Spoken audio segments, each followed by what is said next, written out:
Recording in progress, as the lady said. I don't know if the rest of you heard that. So, okay, can everybody see me and hear me?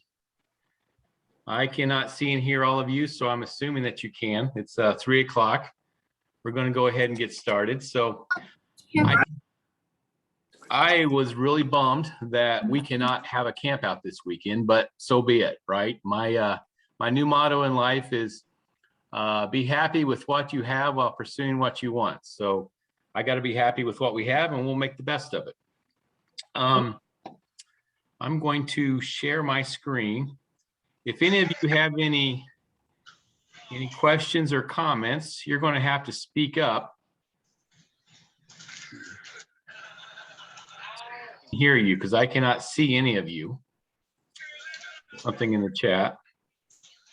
All right. If you cannot see a picture of me with a silly hat on, please speak up. Otherwise, I'll assume that everybody can see that. We can.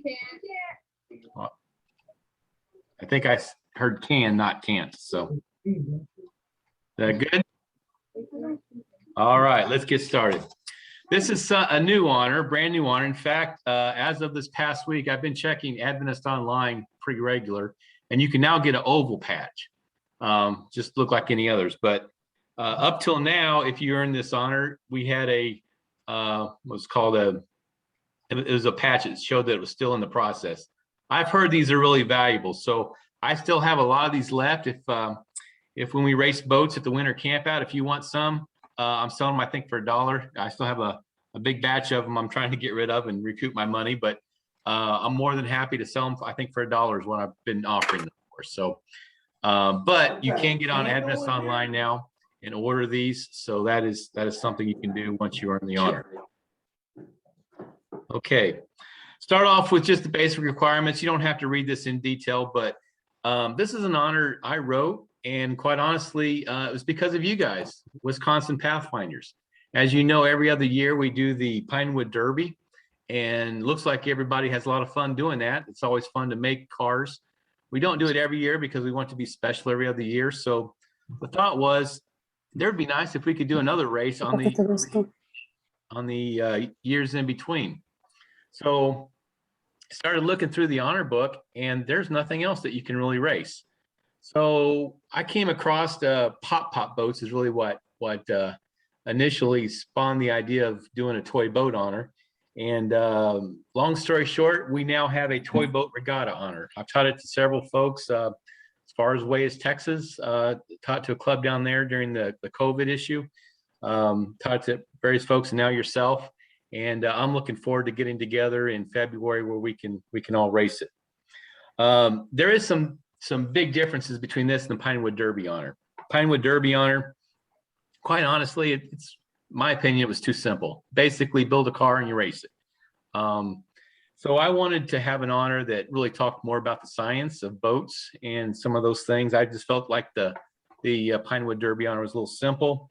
Another thing, and I know maybe we didn't see a lot of this at the camp, but it seems like the Pinewood Derby honor, kids can really go out. I mean, you can buy kits.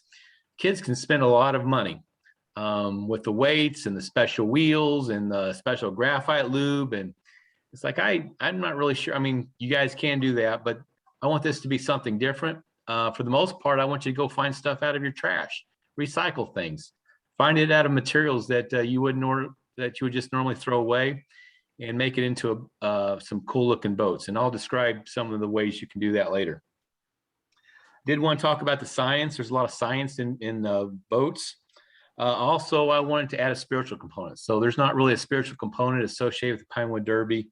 And I was hoping that this one would have it. So just to kind of give you a basic parameter, the basic honor has all the information, and you will make 2 boats. You will make a sailboat and you will make a rubber band powered boat, and you can make those however you want. I'll show you some very, very simple designs, and you can let your imagination run crazy from there. The advanced honor, you will make what we call pop boats, and there's 2 different versions of pop boats. I'll show you some of the boats that I've made to give you an idea of what we're looking at. But for the most part, today we're just going to deal with the science and work through the requirements. And then it'll be up to you to go do your own research. Look on YouTube, look on the internet, look on Pinterest, whatever you look at, talk with your buddies, figure out what the coolest way to make a boat, dig through your trash, make a boat, and really surprise us all. So just so you know, and I realize that I failed to send out the requirements for the actual derbies, but I will send those out maybe next month. I'll send those out to everybody. But basically, if you can imagine a gutter section, and so we'll fill those full of water, and we'll actually run our races that way. So, of course, being boats, we don't call them races; we call them regattas. Okay, so that's what we're doing here. So, hopefully, everyone has a worksheet. The first couple things is you have to draw some boats for me. So, the first question, in fact, I don't have a printout of it, but let me look. I think it says a wind-powered boat diagram. You actually have to draw a wind-powered boat. Now you can use this boat, which is what I call a modern sailboat, or you can do something like this. This is what I called an old-fashioned sailboat. So if you notice, both of these boats have some very similar features. They're just different. So there's a list of things like you'll see on your worksheet: the boom, hull, jib, keel, mainsail, mast, and rudder. That shows you basically have to draw the boat and point out on each of those the different parts. So let's note here, there's on the modern sailboat, let's start with what I call the boat part. You'll see number 4, that's the hull. So notice what the hull looks like on the modern sailboat, but if you want to draw an old-fashioned boat, look at the hull. The hull is the much bigger, what we call the cargo part, where you put the cargo and the ballast. As far as the boom goes, the boom is actually, well, it's coming out of the hull. Out of the hull, you have a mast. You have a pole that basically sticks straight up, and that's really what all the sails are attached to. So if you look at the old-fashioned boat, if you prefer the old-fashioned boat, a lot of times they had 2, 3, maybe even 4 booms. Okay, I'm sorry, I'm talking wrong here. The mast. The mast is the pole that goes up. So you see the main mast here, they call it the foremast. Sometimes in 3 and 4 boom or mast, they have those. Now the actual pole that actually holds the bottom of the sail, you see here is what we call a boom. So most of the big sails, especially the ones in the bottom, have a boom. And here's what a modern sailboat looks like. You have the big boom. You know, so I've never been on a sailboat, but this is what they swing back and forth as they're sailing. One of the things is they swing back and forth as they sail. So that gives you the boom, the hull. Now the jib. So the jib is the smaller sail on the front of the boat. So you can see what the small jib looks like on a modern sailboat. And the old-fashioned sailboats, on this picture, there's actually 2 jib sails. There's 2 jib sails sitting out front. So you have to know that the jib are the smaller sails in the front. And the keel. So notice the keel is the thing on the bottom that really keeps the boat going in a straight direction. So on the old-fashioned boat, you know, down the center, down underneath, it wasn't a very deep keel, but notice the newer boats. The newer boats generally have much deeper keels. So, but they're not as long. They don't go from front to end, but they do. They're much longer and deeper in the water. And of course, the mainsail. The mainsail is, as one would imagine, it's the mainsail on the boat. But if you look at the old-fashioned boat, we do have several mainsails. Actually, you know, it depends on, of course, this one has extra sails they call gaff sails and so forth. But the mainsail, foresail, and so forth, the mainsail is really the big mainsail, as the name implies. And then the mast. So where's the mast? We talked about the mast. And then the rudder. So the rudder is on the back of the boat. That's where you steer things. And if you're in the boat, you have the rudder. Of course, there's a tiller. And the tiller on the big boat is really if you can imagine the captain, you know, with the big wheel. So I'm going to go back and forth. And is there anybody that still needs more time? Let me hear you speak up if you need more time. We need time. Okay, somebody needs time. So while we're spending time, let me go back to the last one. Again, I'll keep going back and forth. Got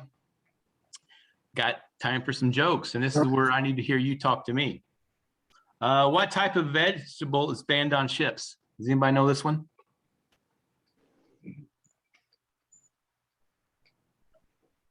Nobody knows. Leeks.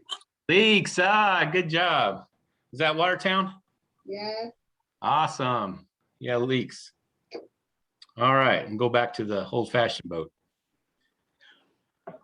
Why don't the sailors play cards? Why don't sailors play cards? They're standing on the deck. Yeah, the captain's standing on the deck. All right. Does anybody still need more time?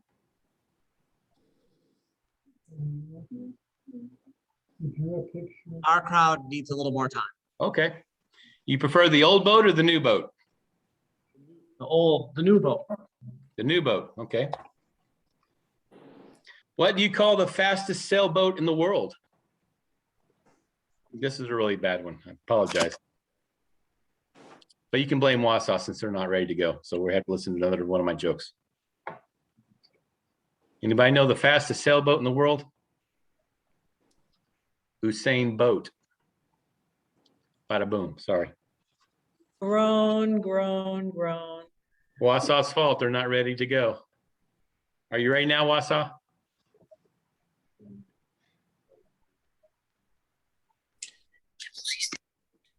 Okay. Okay, here we go. All right. So when you look at the number 2, actually, let's finish up here. So I need to let me stop sharing here. Here we go. All right, the honor actually asks you to make your own sailboat. So I want to show you how simple this can be. Now I know all you kids are probably 10 times smarter than me, so your boats are going to be 10 times cooler than mine. But here's as simple as this needs to be.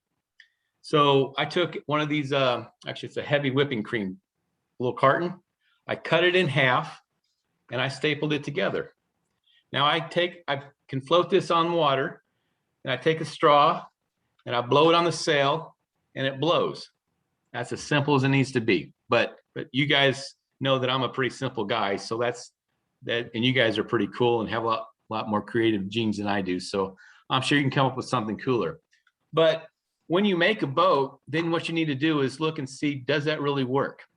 So how do you think this would work if I were to do this in front of all of you? I can tell you it doesn't go very straight. It goes sideways. So what could I put on this boat to make it go straighter? A keel, right. Go back to the picture that you just drew and look at what a real sailboat has, and maybe you could add that component to your toy boat and see if that works any better. Okay. So maybe you want it, you know, maybe where you can have a couple sails on it. Maybe a couple sails might be better. Does anybody know of some things you could find out of the trash that might make a good sail? A jib sail, huh? I'm not saying anything, but I'm about sick of seeing these guys. Maybe you could use some of these masks, okay? I don't know. Find something in your trash can or make it yourself. Popsicle sticks, bamboo sticks, whatever, soda cans, whatever. Find something and come up with a really cool sailboat yourself. And what we do in this race is we'll put them down and we'll give everybody the same diameter straw and we'll say go, and whoever can blow their boat across the fastest will win the heat, okay? All right. Now, rubber band powered boats. Same deal. This one you're going to do after the fact because you're going to do some research. You're going to figure out some cool rubber band powered boats. Again, YouTube is a great place to look, Pinterest. Again, just Google it somehow on the internet. Well, I'm sure you can go to the library and find some books maybe, but find some cool rubber band powered boats. So to show you how simple this can be, at my work, I found I don't drink Diet Coke, but there is a Diet Coke bottle. I found it at work in the recycle bin. I pulled it out and I took a couple popsicle sticks and I glued it to the end of my soda can.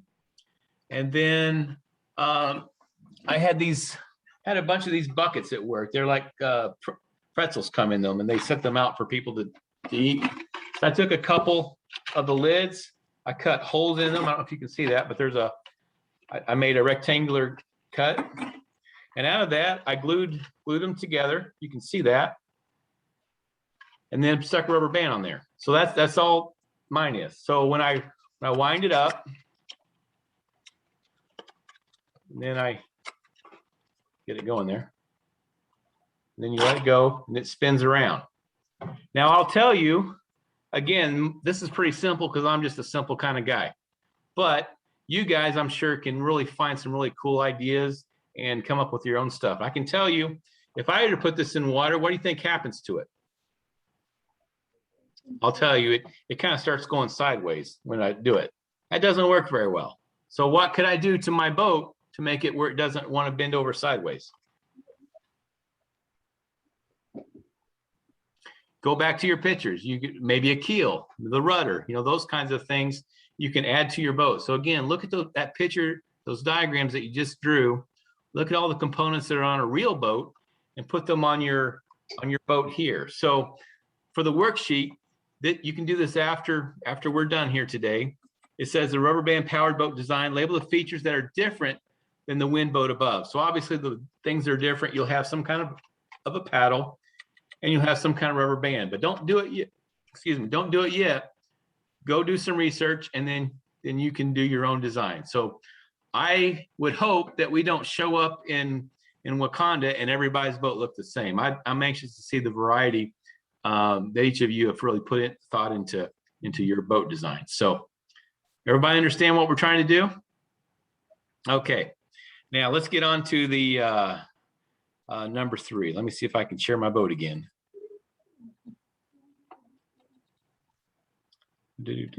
Okay, Archimedes. We're going to learn a little bit of science about Archimedes.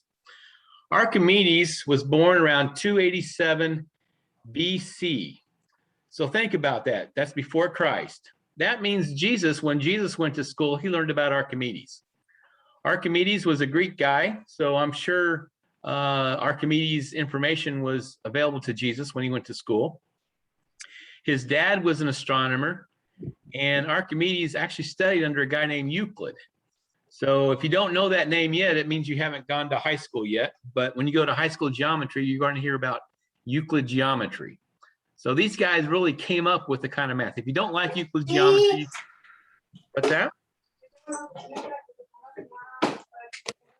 Okay. So if you don't like Euclid, don't like geometry, you can blame Euclid and Archimedes. I think if somebody needs to mute, I can't tell who that is, but many people call Archimedes the greatest mathematician ever. Not sure that's exactly true, but he's definitely in the top. So he's one of the greatest thinkers and had a lot of creative thoughts and really built the principles that the rest of us, including Jesus, would have learned. A lot of people call him the greatest physicist. And again, he came up with a lot of ideas that no one had thought of before. A pretty cool thinker. He's an engineer. He's not been called the greatest engineer, but as an engineer, I like to mention that. One of my favorite Archimedes principles was give me a lever long enough and a fulcrum on which to place it, and I shall move the world. So it's in essence a teeter-totter. You know how a really fat kid can sit on a short end of a teeter-totter, and a really skinny kid can sit on the long end of a teeter-totter, and they can balance that way. So that was Archimedes' idea. Fat kid and skinny kid on teeter-totters. Every time I see that, I think of Archimedes. But what we're going to learn about here today is what I call the Archimedes principle. There is a story about Archimedes, and I'm not sure if it's true or not, but it's really a good story. Story goes that the king paid someone to make a crown for him out of pure gold. And for some reason, the king wasn't really sure that he was a little suspicious. He wasn't sure that it was out of pure gold, but he didn't know how to test it or find out for sure because he didn't want to tear the crown apart. It was a nice looking crown, but he He just thought maybe he got ripped off.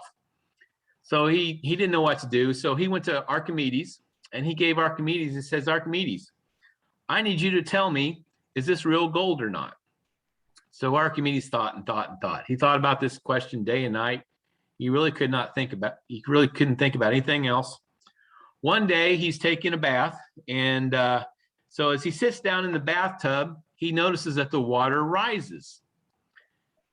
And he realizes that the water that was being displaced was the same amount of his body. And so he jumps out of the tub and he yells, Eureka, and he runs down the street naked because Eureka, Eureka, he's all excited because he figured this out. But anyway, if you can imagine a naked Archimedes running down the street. Again, I don't know if that's true, but it's a pretty good story. So that's what we call the Archimedes principle.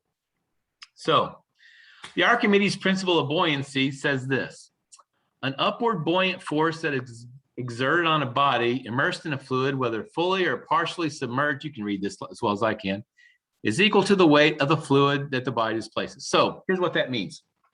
That means that water, if you were to weigh 12 inches by 12 inches by 12 inches, it's going to weigh, if it's pure water, it's going to weigh roughly 62.4 pounds. Okay, so 1 cubic foot of water equals 62.4 pounds. So that means if I have a cube of water that weighs more than 62.4 pounds, that cube is going to sink. If I have a cube that weighs less than 62.4 pounds, that cube is going to rise until the weight equals the amount that gets displaced. If I have a cube that's exactly 62.4 and I put it in the water, in theory, it won't go up or it won't go down. It'll just stay in one spot. So that's the Archimedes principle of buoyancy. What I want you to do, and maybe if somebody can get on the line and offer a suggestion, I want you to state in your own words what the Archimedes principle of buoyancy is. So I can't see your face, so you'll have to say, hey, I'm Jim from wherever, and tell me what your idea is. Put in your own words. What does that Archimedes principle of buoyancy say?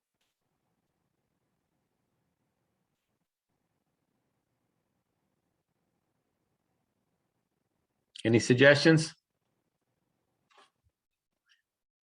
Well, you can think about it right after the class, but I'm thinking maybe you probably want to say something like, anything that weighs less than water will float, and anything that weighs more than water will sink.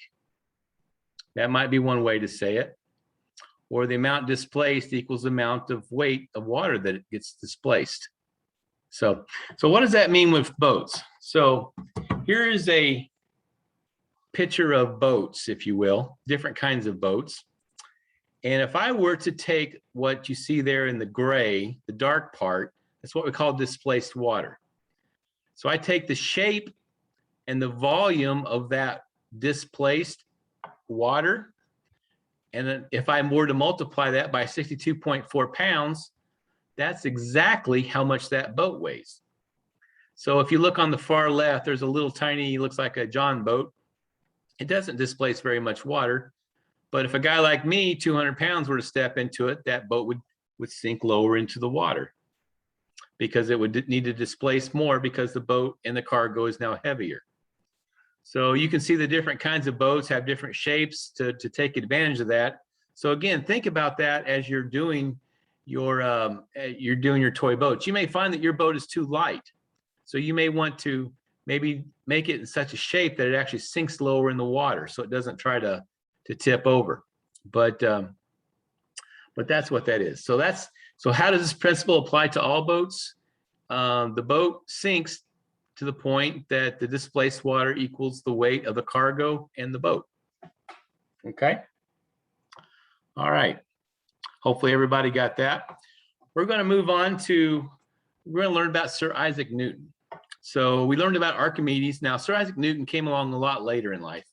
He was born after Christ, born in 1642. So, people were over here in North America trying to establish some colonies and so forth. This was an English guy. He lived over in England.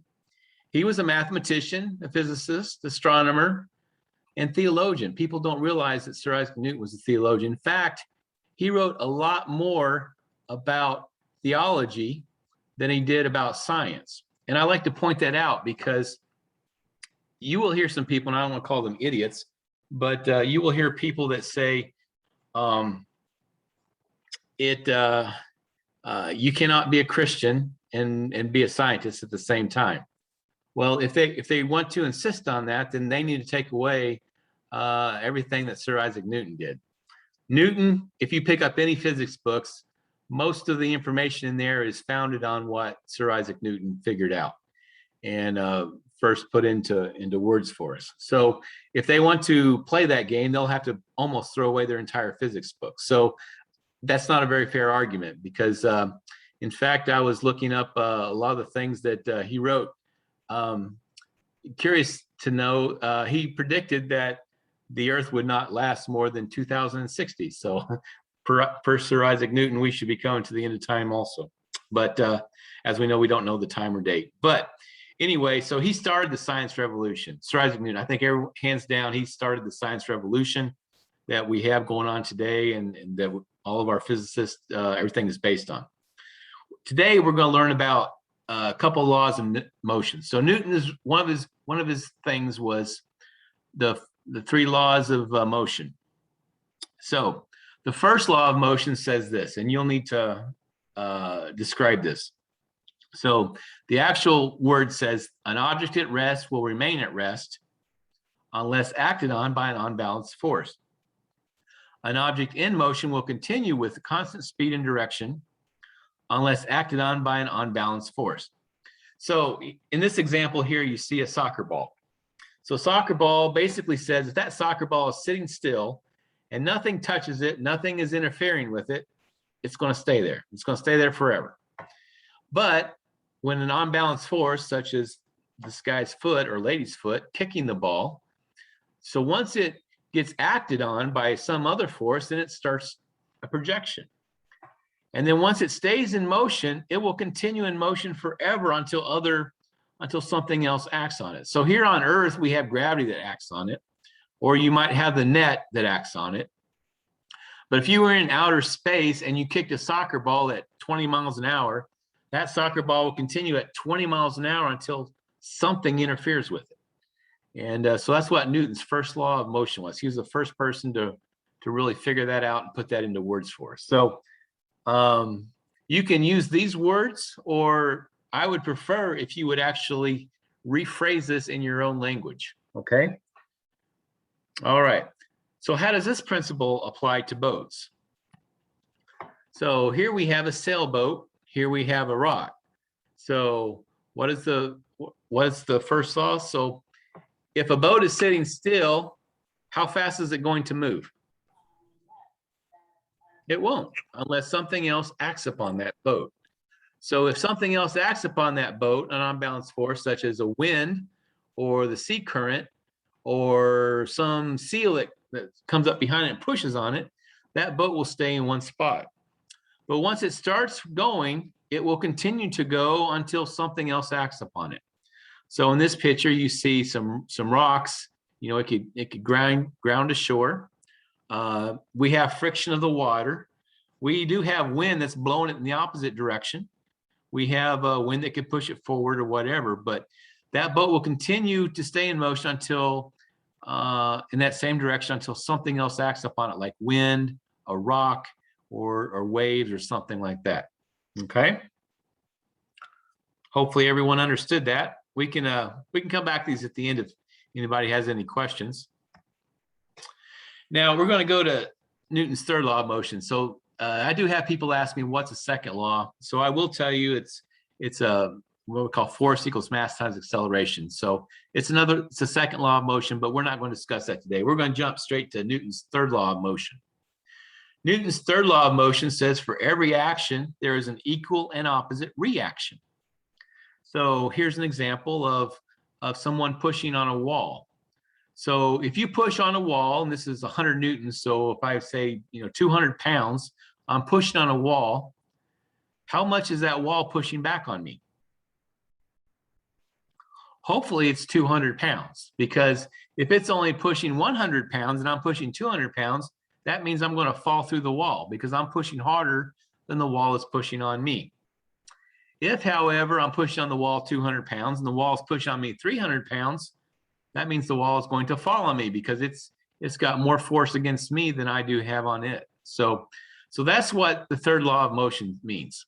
So as far as a boat, imagine this: in a canoe, you see this lady down here with a paddle. She wants to go forward, so she has to put that much effort into her paddle.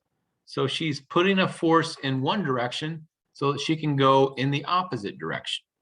Okay, I think I have another example here. So here's where that really takes effect. I've never been on a sailboat. I have to admit, I've never been on a sailboat, but it amazes me that sailboats can actually sail straight into the wind. So the upper left is maybe something what your toy boat may look like. So you see a very simple boat, you see a very simple sail, a wind blows on it, and so you put that force in there, and because there's not that much force pushing back, that means it's going to go forward. So in a yacht or the modern sailboats, they use the keel, they use the hull, they use the jibs, they use the main sails. They use all those things to capture the forces to make it go whatever direction they want to. It's very complicated. At least I think it's complicated. Again, I've never gone sailing, but it is amazing that seemingly they can take wind that's blowing almost straight at them and they can almost go straight into the wind. It's not exactly straight in the wind, but they have it looks like it because of how they can manipulate the wind. So it's because of this whole motion of the Newton's third law of motion. They are taking the forces, adding them together, and overcoming it so that it propels the boat in a forward direction. Pretty cool. Okay, again, we can come back to these at the end if someone has any questions. All right, so now we're going to learn about something called potential versus kinetic energies. Potential energy is the following. Potential is because of its relative position to another object. So you see the picture here of a rock sitting on a cliff. It has potential energy because it can fall, okay? Because it is above, whatever the cliff is, it has a potential to fall. And the example of a spring, you can compress the spring. The potential energy is because excuse me, because its relative position, wants to expand, all the force is ready to go up. So those have potential energy. It means the energy is there, but it's ready to be used, but it's because of where it's located. On the other hand, kinetic energy is something because of its motion. So I'm sure we've all seen these little toys where you have several steel marbles, and they take one, they pull it up on the side, and they let go of it, and the energy, because it's moving, puts energy into the other balls, and then the ball in the end goes back up and comes back down, and eventually it stops, but it keeps moving the energy, but it's because of its motion. It's not necessarily because of, so when I hold the ball all the way up, it has both potential and kinetic energy. And when I let go, the potential energy goes less and less and less and less, but the kinetic energy, because it's going faster, is more and more and more. It's like a baseball. If I hold it up off the ground and drop a baseball, it has potential energy because it could be dropped. If I throw it hard at my cheek, it's going to hurt my cheek because of all the kinetic energy it has. It's not because it's 5 feet off the ground. Okay. And again, we can go, this is where I really wish we were in person, because it'd be nice to see your faces and know that you guys are getting this. So here's a couple more examples just to illustrate the fact, because it's really important to know this when we talk about boats. Kinetic energy and potential energy. So if I have a marble on top of a hill, when it's sitting on top of a hill, it has potential energy because of its relative location. But as soon as it starts rolling, it starts picking up kinetic energy until the point where when the marble is on the, off the hill, it has no more potential energy because it's on the ground, but it's rolling faster and faster and faster. So it's the kinetic energy is the energy that it has stored. So when you look at that with the bow and arrow, as the little picture on the right goes, the potential energy is when he has the bow pull all the way back. Because of its relative position, it's kind of a, as soon as he lets go of that arrow, it's going to move. But once that arrow starts moving, I would suggest to you that kinetic energy is what's going to really hurt whatever that arrow hits. Okay? So when you look at, compare that to rubber bands. So we have rubber band boats. Rubber bands, when does a rubber band have potential energy? Can I have somebody tell me?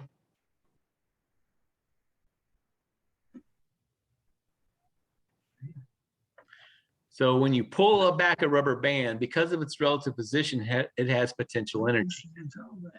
So when you have a rubber band on your boat, when you wind it up, it has potential energy. And then kinetic energy is when you let go of the rubber band, it starts flying through the air, or on your boat, it actually is moving because it's trying to unwind itself. That's when it's displaying its kinetic energy. So potential energy, hopefully you got that definition. And when does rubber band have potential energy? When it's wound up. And kinetic energy is when it's unwinding. It's actually moving in that process. Okay? So, as I said, you need to make a toy wind boat. And when you get that done, then you can check your box. And you need to make a toy rubber band boat. And when you get that done, you can check that box. So after you race your toy boats, then you can get those checks. And then we need to talk about some Bible stories. So 2 Bible stories, and so Archimedes' principle. So I don't know if anyone can jump on, but it'd be nice to hear someone regurgitate what the Archimedes' principle of buoyancy is.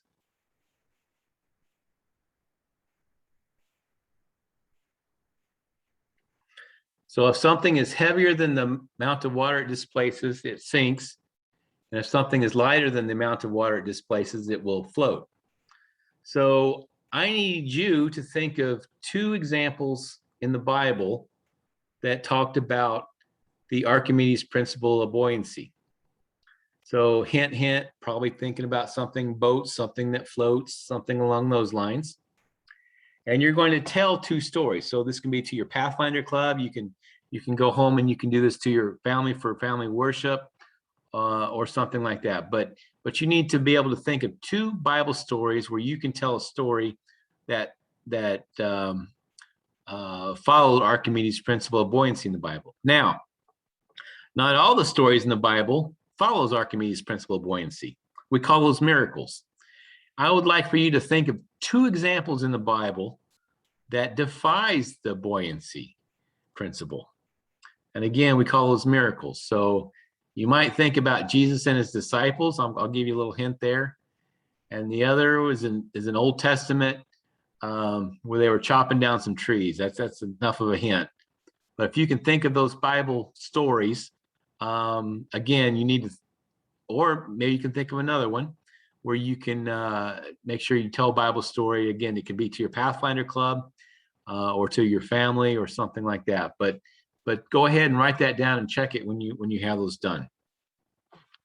I just want to show you. So I mentioned that I taught this honor to a club in Texas.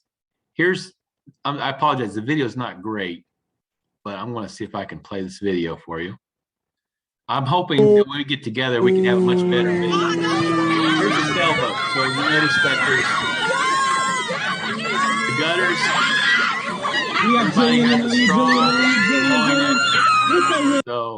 So that's what a sailboat regatta looks like.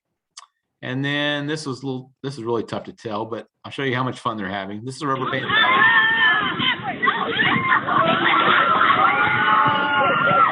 Looks like somebody's boat's doing really well. Some of the others maybe didn't get started very well. It's going, it's going, it's gone. It's going, it's going, it's gone. It's still going.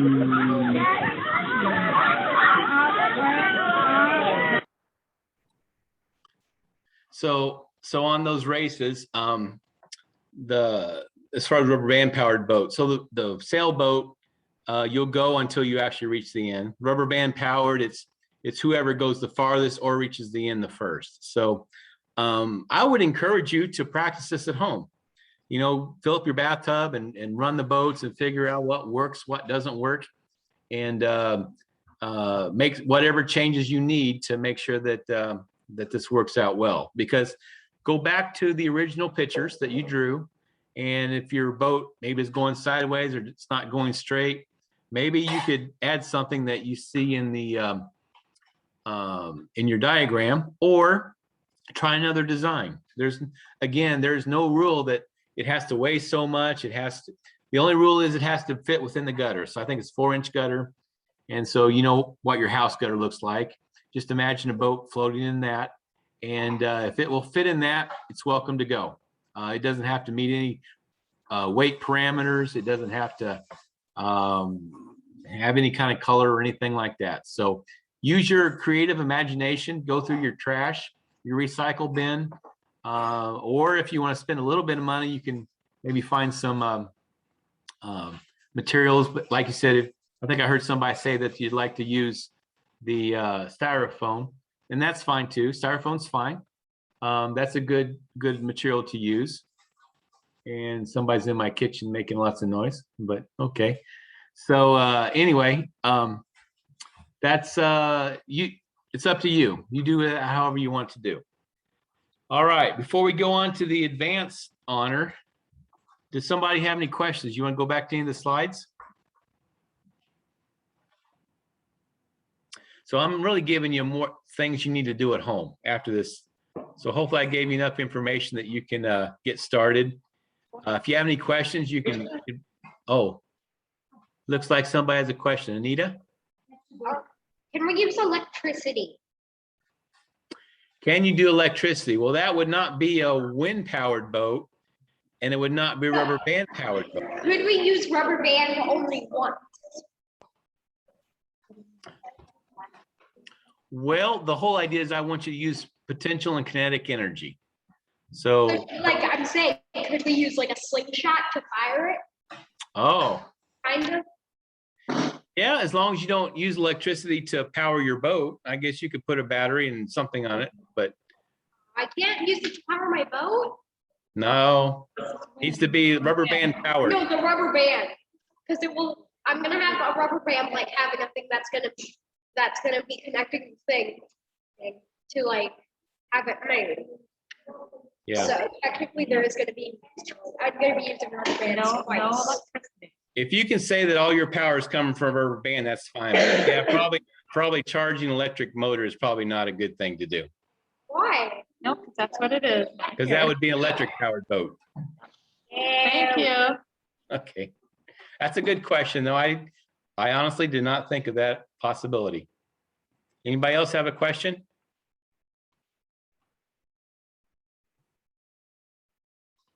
Okay. So I'm going to switch on my iPad to the worksheet for the advanced. If I can get to it.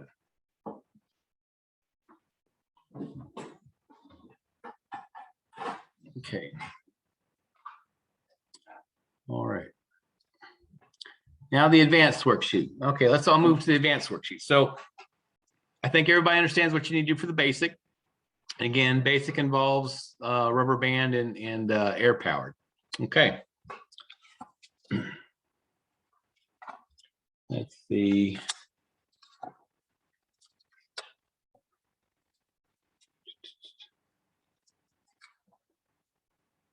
Okay. Let me go back to my PowerPoint. All right, the advanced requirements. So again, you can get online, you can download what these are, but we're going to go through them. And your worksheet, you should have enough information to tell you what. But basically, this one uses more math. So if you're not in high school yet, you might find this one a little difficult.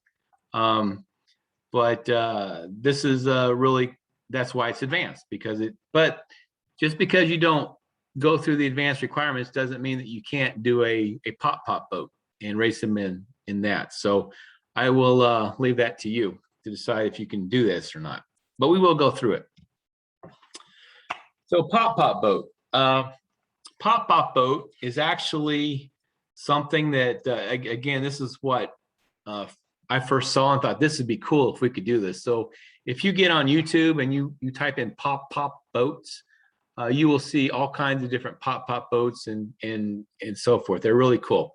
The original pop boat was patented because people wanted to get a better idea than the big steam engines. So back in 1920 is when this was patented. This was an idea that when they had steam powered boats, the boilers would blow up, and when they blew up, a lot of people got killed. And so they wanted something safer. So they made a toy boat, and they figured out this worked, and they patented it based on the toy boat. And then they tried to build a big boat and found out it didn't scale. It didn't work very well, but it still is a cool toy boat. So the original pop boat, and there's two kinds of pop boats. This is what I call the looped tubing engine. You need to draw a diagram of this. So I'm going to leave this up here for a while. This is where water comes in out of one solid tube, and it curls around it over some kind of heat source, and then it goes out the other end. So as water comes in, the heat source heats up the water, and it goes from a cold water to a hot water. The hot water expands, and the expansion of the water blows out the other end. And as that blows out, it actually propels the boat forward. So the key components on a pop boat is obviously a boat hull. Remember the hull from the basic honor, but this one does have a rudder. So a rudder was also on the basic honor with most boats, but the differences are the tubing. So the tube comes in, and you can see open ends of the tube. 6 that you see there, it's a little valve. It's kind of optional. Actually, it is optional. I've never built one. They thought they would need that to keep water from going backwards, but as Hey, Glenn? yes. Is there supposed to be a diagram we're seeing? Oh, you're not seeing a diagram. Oh, well, thank you for speaking up. I'm sorry we didn't get that. Let me try this again. Let me share screen again. All right. There we go. Thanks. There we go. So let's start back. I don't want to go back to the beginning. So the basic on or the advanced honors patch will look the same, but you could add a star to it if you like. And then the requirements, again, it's not necessary to read them now, but you can be downloaded off of Advent Source. And here's the diagram that you'll want to draw. So there's a boat hull. So there's a top view and a side view of a boat hull. And the boat hull has a continuous pipe, tubing, if you will, that comes in the bottom. And when it comes in, it actually passes over an alcohol lamp. We're going to use tea candles. I'll show you what those look like in a little bit. But some sort of heat source, something that gets the water hot. So as the water expands, it wants to blow out the top, and it blows out the top, and it goes out the other end. So you get a continuous cycle of water coming in one end of the tube. It gets heated and blows out the other end of the tube. And as it does that, there's enough power that it actually propels the boat. Okay.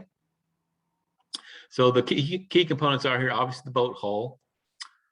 You've got the tube, and you've got a coil, and you have something that heats the coil. So the original patent again was 1920, and it's supposed to be the alternative to the dangerous steamboats that were going on. So the whole idea was there was no parts to lubricate, no moving parts, no high pressurized zones that could blow up and kill people. So it notes that there's a rapid succession of pressure impacts. So it's like it's a pop, pop, pop, pop, pop, pop, hence the name pop boats. The other name that actually makes a louder pop is what I call the diaphragm engine. So you need to draw a diaphragm engine on your worksheet. So again, you have a hull, and this is actually the picture that I use, or the kind of boat that I'm showing on the patch.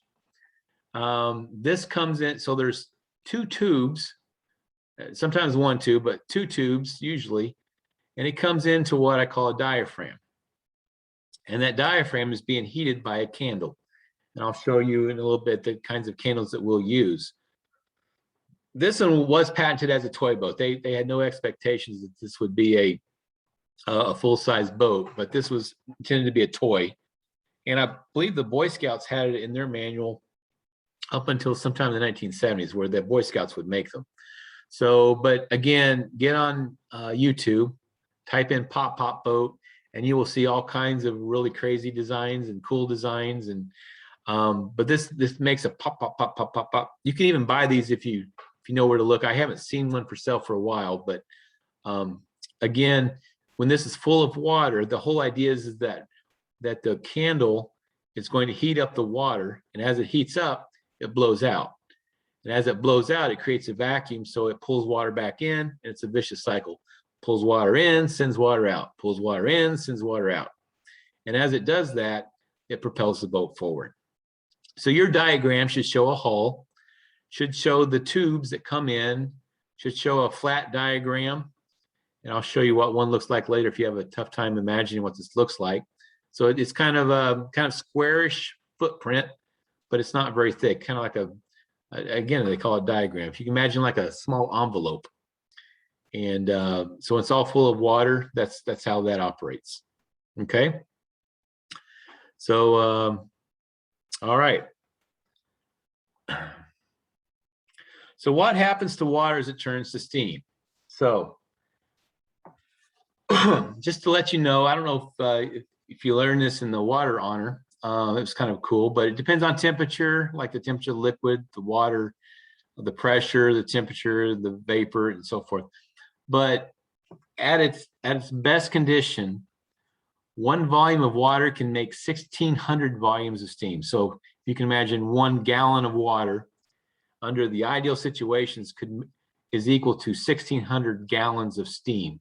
That's how much 1 drop of water can expand. So 1 drop of water could be 1,600 drops of steam. I mean, it's the volume that takes up is immense like that.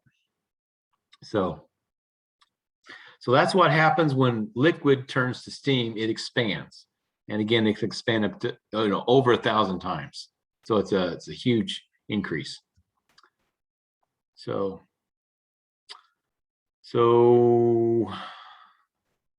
the honor actually asked you to do some experiments. So I'm going to take you over through my kitchen. Let me, I'm going to quit sharing. Stop share. Okay, you guys can all see me, right? I can see a few of you. Nod your head. So we're going to walk over. What happens when water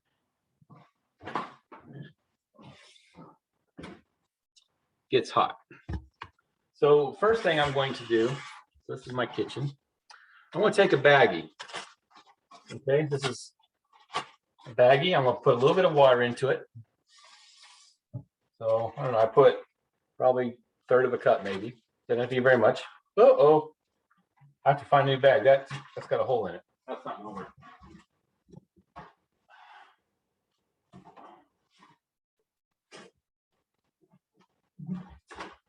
Sorry about that. I told my wife it didn't need to be a new baggie, but I didn't thought it had to be one without holes in it. So let me add a little bit of water. Okay. So I'm going to try to get all the air out of this baggie. And you can try this at home later, okay? So I'm going to mostly zip it, try to squeeze all the air out. So what I've done is there's very little air in this baggie. There is some, but there's very little air, and it's mostly water. So I'm going to put this in my microwave. So microwave, I'll set the timer, probably about 30 seconds or so. Let's see what happens. So let's hope you can see that.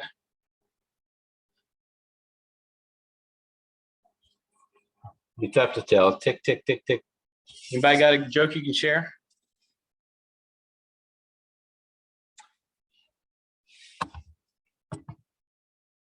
What do you call a ship where all your buddies join you? That'd be a friendship. I saw a few smiles. All right. Now, this is actually starting to melt, but if you can see this, see how it's almost like a big pillow. It's hot to touch, but it's basically that water when it went cold to steam, it basically created a lot more air. So the answer, what happens when water gets hot and turns to steam, it expands. And again, it can expand up to 1600. So there's one more experiment we're going to do. So what happens when the opposite happens? So I'm going to take some water in a hard plastic, and this is a, what you call it, an almond breeze container. I'm going to take the lid off of it. Again, I'm going to put that in my microwave. I'm going to turn it on. Let's see. So what's going to happen here, the same thing is going to happen, is the fact that water is going to turn to steam. Now, unlike this baggie that was closed up, it couldn't go anywhere. So that's why the baggie puffed up when it did. But for the carton, I remember I took the lid off of it. So all the steam that it creates is going to escape. And then once it gets hot, so I can feel this is pretty hot. I can take it out and I'm going to cover it, put it back on. Now, I don't know if you can see it very well, but the sides are starting to cave in. Now, through the magic of television, I did one this morning and I put it in the refrigerator, the exact same thing. Can you see how much that carton has collapsed? So what happened was when it went from steam, because it was steam and when I put the lid back on it, and then when it turned cool, when it turned back to water, it sucked in. So it contracted, okay? So that's what happens to water when it goes from steam to water. It basically sucks back in. So that's part of what the pop-pop boat is doing. When water goes in the tube or the diaphragm and it gets hot, it wants to blow out like our baggie here. And then once it gets cool, then it wants to suck it back in. That's what keeps the pop-pop boat going. So unlike your rubber band powered boat and your cell powered, well, your cell powered can go as long as you want to blow on it. But your rubber band, once your rubber band is done going, all the potential and kinetic energy, once they're done, they're done. But pop-pop boat could keep going as long as your candle is going, okay? So the question 3, what happens to liquid water as it turns to steam? And the answer, it contracts. I'm sorry, no, liquid water as it turns to steam, it expands 1600, up to 1600 times. And what happens to steam water as it turns to liquid? It contracts. And so in theory, it could contract as much as 1600 times. So how does a toy pop-pop boat engine utilize Newton's first law of motion? Who remembers what Newton's first law of motion is? I want somebody to come on and tell me what that is.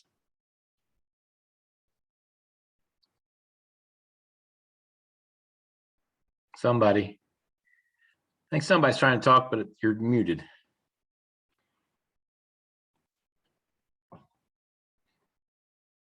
Anybody?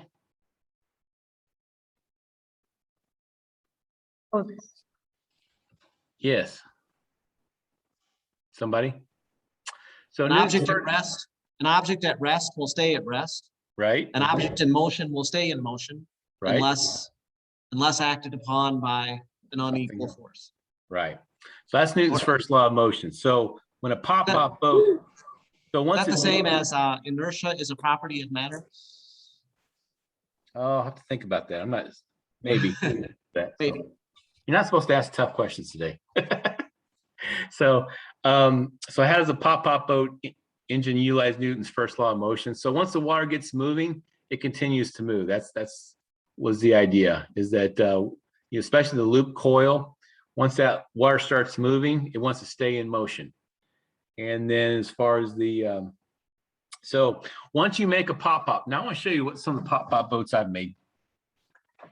Here's a couple. I actually tried lots of designs, and this is my opinion. This was the easiest one to do. So here's what the boat looks like, and let me explain what happened. Actually, let's see if it can show you my little workshop here. All right. So here's, again, I would suggest that you look at YouTube videos and other sources, but in all of my experiments, this is what worked best for me. I'll say it that way. It's my testimonial. So I'm not encouraging everybody to drink soda, but if you're going to find some soda, they have these really, really large cans at Walgreens and CVS. So it's like a soda can, but they're really large. So this one's Mucho Mango, and then there's Grape Aid or something like that. So again, these are like 99 cents for a lot more soda. So I'm not really encouraging everyone to drink soda, but if you happen to be looking for something, they're pretty nice. Because once you do that, you can take a pair of scissors and you can cut the lids off of them and cut the bottoms and cutting down the sides. And now voila, you have a sheet of aluminum that you can play with. See how that works? And they cut with knives really well. And then there's a diagram here, and you can kind of sketch it out depending on the size of your sheet that you have to play with. But if you can kind of think about, this would be like the bottom of the boat. So the bottom of the boat, and then these dashed lines are places that you would not cut, but you would fold, but then you would cut where you see a solid line here. So for example, this would be the bottom, this would be the footprint of the boat, and then you would fold the sides up on each side and fold it on the back. And then you would use maybe like a glue gun to wrap these around. So if you can see, I actually made, that's how I made these. That same design. That worked really well for me, okay? So that's a good way to make your boat. You can make a diaphragm boat or a coil boat. I have yet to make a coil boat actually, but I figured out how to do it. And I just need to get around to doing it. Here's another trick you can try. So if you go to Lowe's or Home Depot or Menards or something like that, you'll find this copper tubing that people use for their refrigerator lines or something like that. And it's very tough to bend without having them collapse. And so there's a couple different methods. I mean, you can try whatever method you like, but what I found worked really well for me, I filled it with water. And when I put it in water, I basically made sure the entire tube was full of water. I basically used it like a straw and sucked water through it until the water came out the other end. And then I put it in the freezer, left it overnight. And when it froze, then you could turn it, you could bend it as tight as you want and the pipe doesn't collapse. So that's a little hint. The one that's easiest to do, and I tried several different methods, and the one I finally figured out worked best. If you can see, this is what a diaphragm looks like. Again, I really encourage, if we were in person, I would show you how I could make a couple of these, but again, YouTube videos do a much better job than I could do on virtually. But this is from a normal standard size Pepsi can. Again, I cut the top and bottom off, and that left me with a sheet of aluminum. I just fold it over, and you just fold it over several times to pinch it, and you basically get a diaphragm that's an envelope that's sealed up from all sides. Then what I did was I cut a hole in the bottom, and I stuck some straws in there. I took some of these bendy straws, and you can use different kinds of straws, or you could even use that copper tubing if you want to, but the bendy straw sits in here like this. And so the two straws are up and they come out the back end like that. You see what I did there? I wish we were in person. I could show you this, and we could even light them up and watch them go. But then I take these little tea candles. So when we race in February, I will have a bunch of tea candles there. And so we will give you a tea candle, and you will put the tea candle in your boat, and we will light it. And so you'll have to prime your boat first. So you have to You have to kind of stick it in water like a glass of water and suck water through, because you want to make sure that there's water in your diaphragm and in your straw. You stick your tea candle under that and we light it up. Now, let me tell you something. I made a mistake actually when I was teaching this class one time, because I actually used to do it where I would make it, but it just took too long to do. But I actually burned, I actually melted the straws. So you got to make sure everything's really tight. You know, use your glue gun to dab it with glue, but make sure you don't melt your straws up, because if you get a hole in your straw, it won't work and you'll have to start over.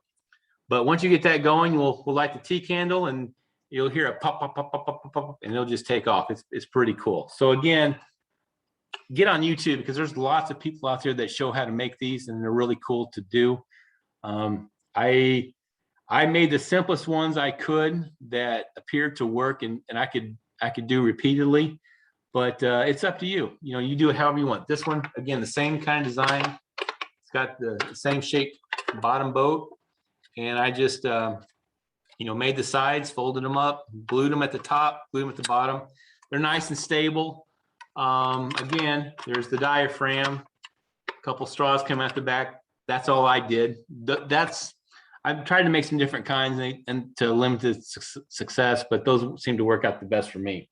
But I'm not you. So you guys figure out what your boat would look like and do some research and again, go back to the drawings that you did in the beginning of the honor and figure out, you know, would it work better if you had a keel, or maybe you need 2 sails or something like that. So again, this would be pop powered boats, no electricity. Whoever asked that question earlier, make sure it's powered by pop by the heated water. Okay. Any questions on that? I imagine you probably do, but I would really encourage you to go search YouTube with your parents' help maybe, and you'll really see how that works. Okay. So let me share my screen again. Let me figure out how to do that again.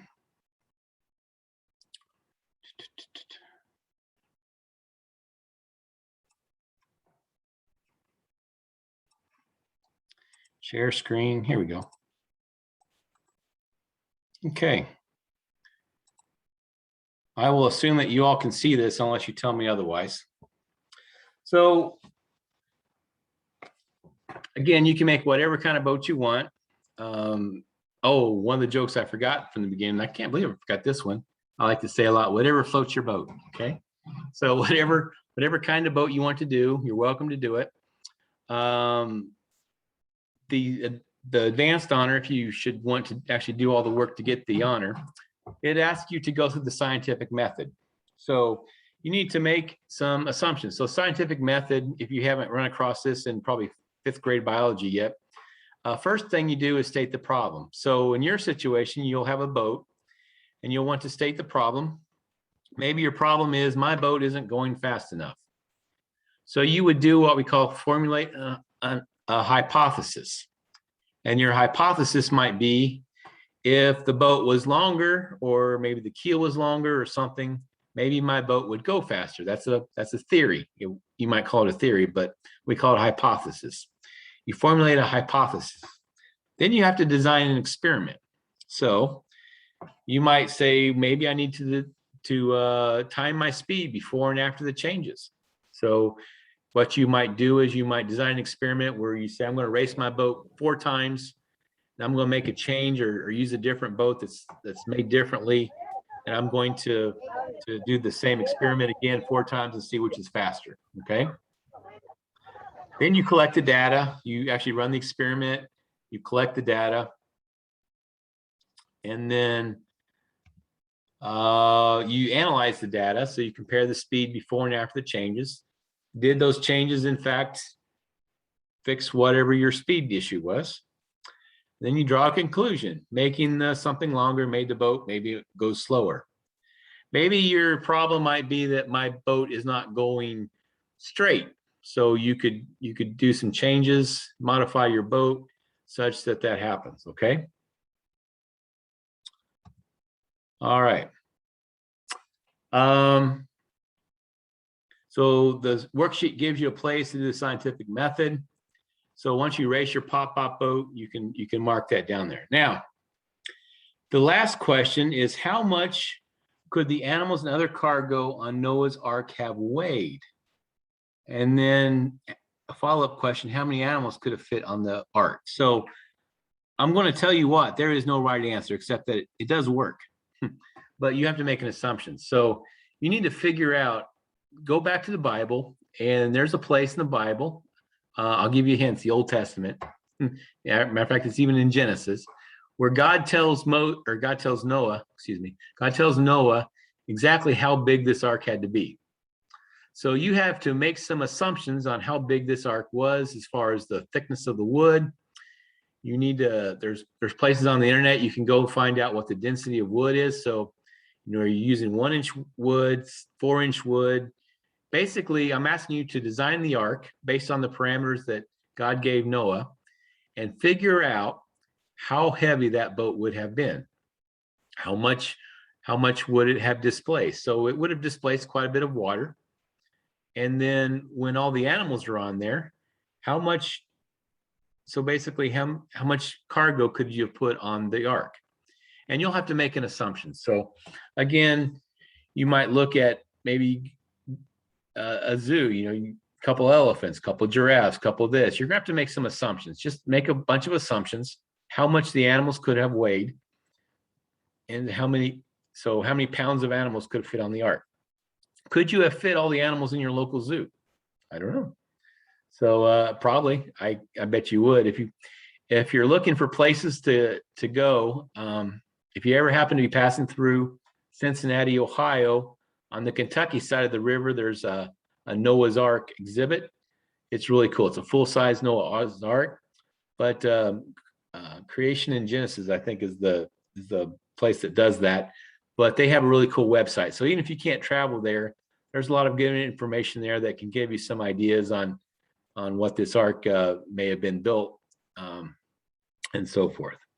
Okay, so the math is a little bit harder on the advanced honor, but that doesn't mean that you don't have. That doesn't mean you have to do all the math to race the boat. It just means you need to do the math and race the boat to get the advanced honor. Okay, so I am going to quit sharing. I think in just over an hour, like an hour and 15 minutes, I think I got you through the basic honor and the advanced honor. You have everything you need to know, but now you have to go figure out what kind of boat you want to make for yourself. Are there any questions that anybody has that you would like for me to try to answer?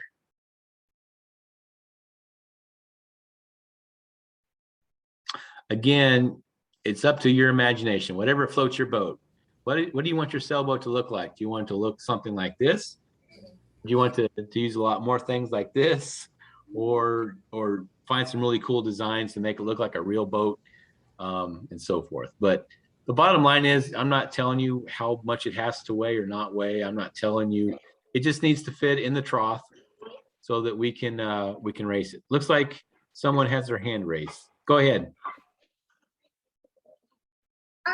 Can I make a rubber band and sailboat kind of together, or does it need to be separate?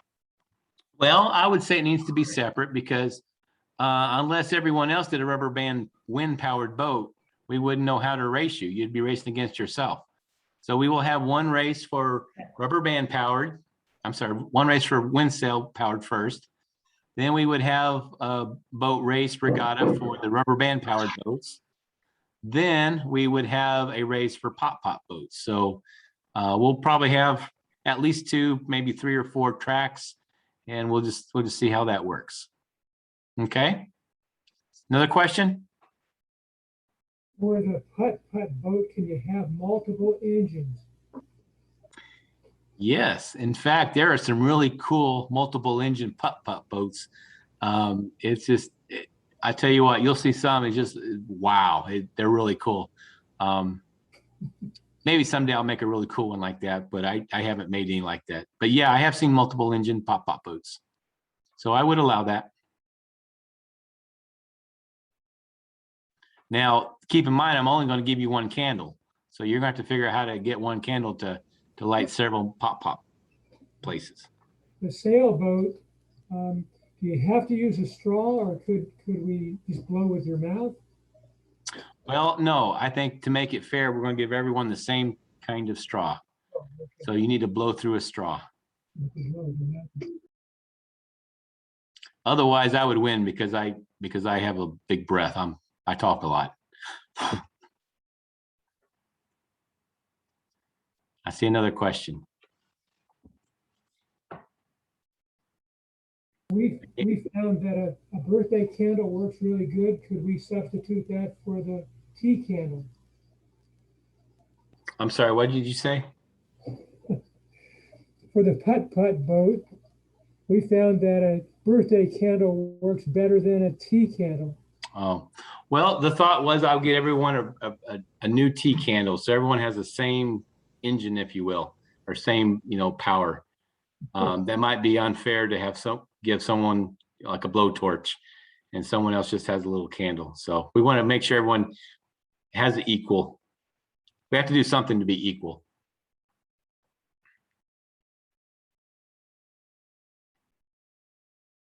Somebody else I saw had a hand somewhere.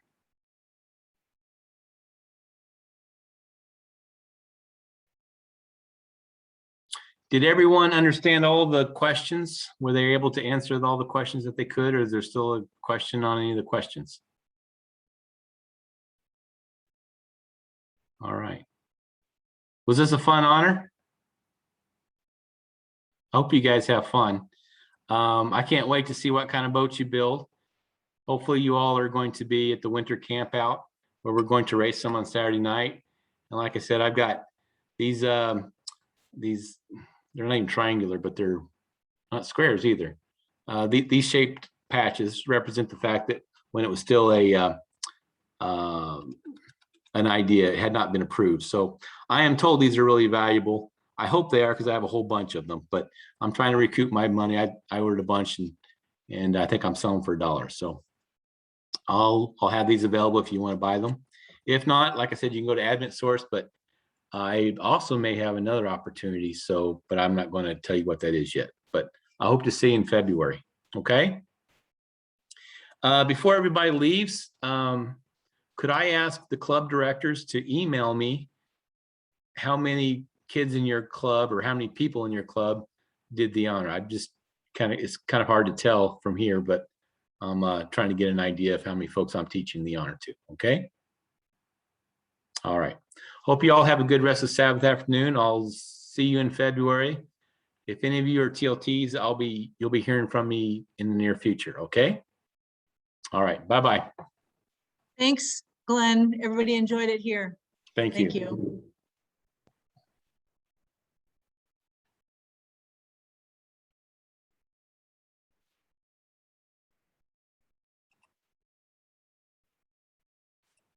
Part two.